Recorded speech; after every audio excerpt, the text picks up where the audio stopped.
Before this tournament even began, almost nobody believed Cape Verde had any chance of making an impact. A tiny island nation in the middle of the Atlantic with a population of just over 500,000 people was placed in a group alongside football giants like Spain and Uruguay, two former World Cup champions. The moment the draw was announced, most people had already decided their fate. The common opinion was simple. Qualifying was already their biggest achievement. They would lose every match and quietly head home.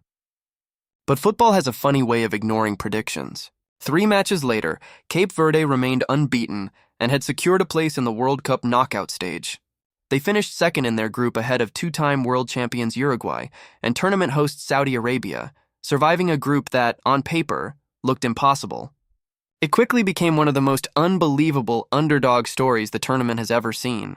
To truly understand how incredible this achievement is, you first have to look at the numbers.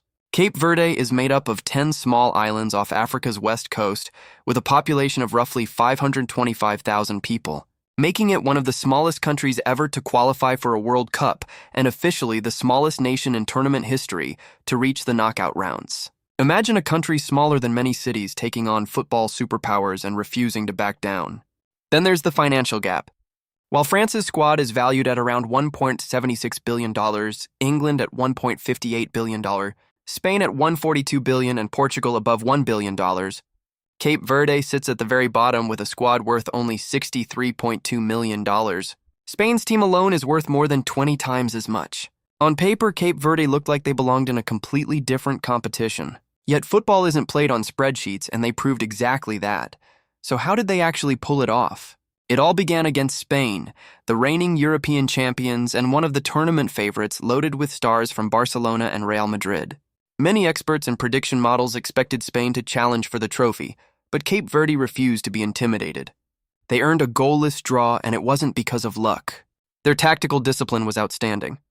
They stayed compact, defended patiently, and never allowed Spain to drag them out of shape.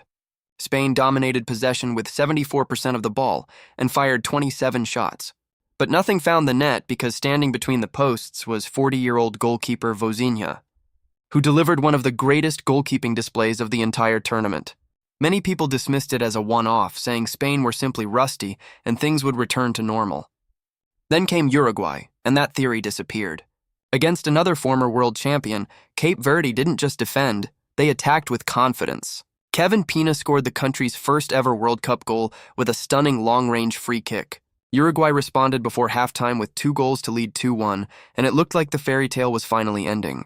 But Cape Verde had no intention of following anyone else's script. Helio Varela capitalized on a terrible back pass and calmly equalized. Instead of sitting back in fear, they stood toe-to-toe with one of football's most respected nations. Suddenly the world stopped laughing and started paying attention. Their final group match came against Saudi Arabia with qualification on the line. It wasn't a spectacular game, with both sides creating very few clear chances, but Cape Verde controlled most of the important moments. Vozinha once again produced several crucial saves to secure another clean sheet, and the match ended 0-0. The most emotional moment came after the final whistle. The players didn't even know if they had qualified, so they gathered around a single phone on the pitch, watching the final minutes of Spain versus Uruguay, hoping Uruguay wouldn't win. When Spain's 1-0 victory was confirmed, emotions exploded. Players collapsed to the ground in tears, hugging one another as a nation of just 500,000 people celebrated reaching the World Cup knockout stage in its very first appearance. 3 matches, 3 draws, no defeats, and a second-place finish in one of the toughest groups in the tournament.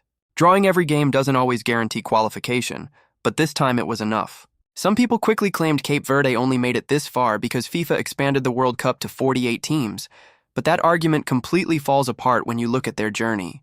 They didn't receive any special favors or sneak through an easy route.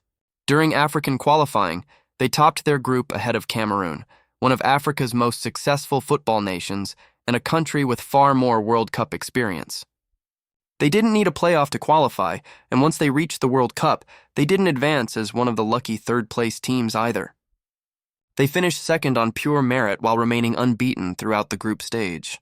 In doing so, they became only the 3rd African nation to go undefeated in the group stage on their World Cup debut and the first African debutants to reach the knockout round since Ghana achieved the feat back in 2006. None of this happened because of luck.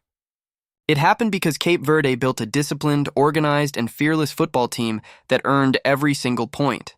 Their head coach, Bubista, perfectly summed up the mentality behind this remarkable achievement.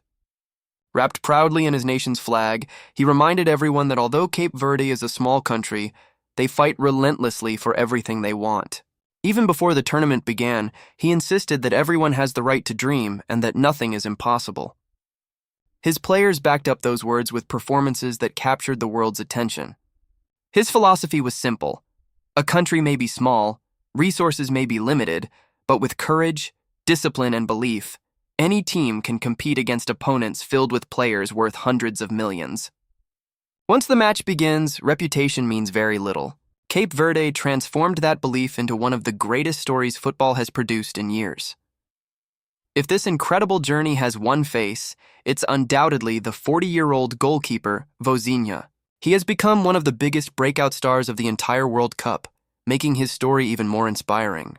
Unlike many elite goalkeepers, he didn't become a professional until his mid-20s and spent last season playing in Portugal's second division.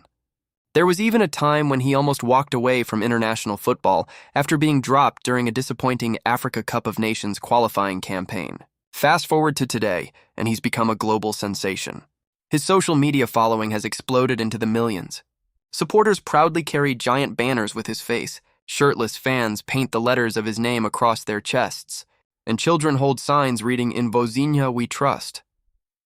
Just days after Cristiano Ronaldo received deafening cheers in the same Houston stadium, the crowd returned to celebrate a second-division goalkeeper from Cape Verde with the same passion.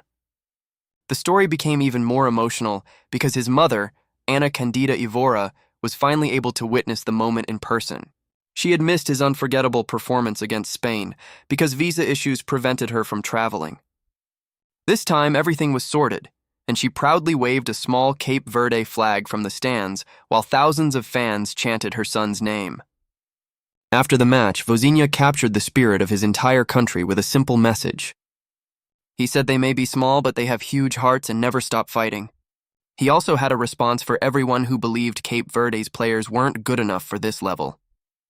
They came to prove they have the quality to compete and that they belong among the very best. Even their jersey tells an underdog story. While most World Cup teams wear kits made by global giants like Nike, Adidas, or Puma, Cape Verde is dressed by Capelli Sport, a small New York company founded by a Lebanese immigrant who built the business from a basement in Brooklyn.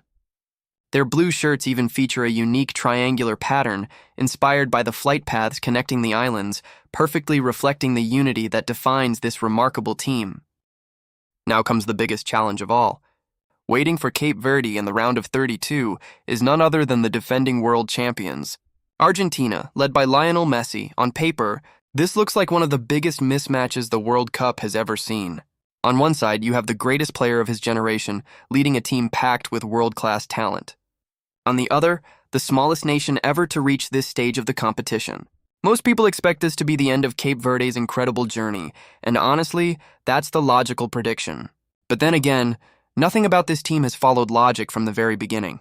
Every prediction made against them has been proven wrong. Every obstacle placed in front of them has only made them stronger. After making history, midfielder Doi Duarte perfectly described the emotions inside the squad. He admitted it all feels like a dream. Facing Argentina will be incredibly difficult, but he believes that in football, anything can happen if you have enough belief. Defender Pachico Lopez echoed the same confidence, reminding everyone that Cape Verde didn't reach this stage by accident. They earned their place through hard work and fully deserve to compete against the world's biggest teams. More importantly, they believe their story isn't finished yet, and that's exactly why the football world has fallen in love with this team. Think about everything that makes this story so special. A country with just over 525,000 people, a goalkeeper playing in Portugal's second division, a squad valued at only $63 million, a small American kit manufacturer making its first appearance on football's biggest stage. None of these pieces were supposed to create one of the greatest World Cup stories in recent memory, yet together they've inspired millions around the world. Cape Verde arrived at this tournament as the team everyone expected to beat. Instead, they've become the opponent nobody wants to face. Neutral fans across the globe are now cheering for the Blue Sharks because they represent everything people love about sport: hope, belief, and the courage to dream beyond limits. One supporter in the crowd summed it up better than anyone with a simple message on a sign: small islands, big dreams. Now the stage is set for Cape Verde against Messi's Argentina. Can the Blue Sharks produce one more unforgettable upset and continue writing football history, or will this remarkable fairy tale finally reach its ending? Let me know who you're backing in the comments. And don't forget to subscribe so you don't miss whatever happens next in this incredible journey.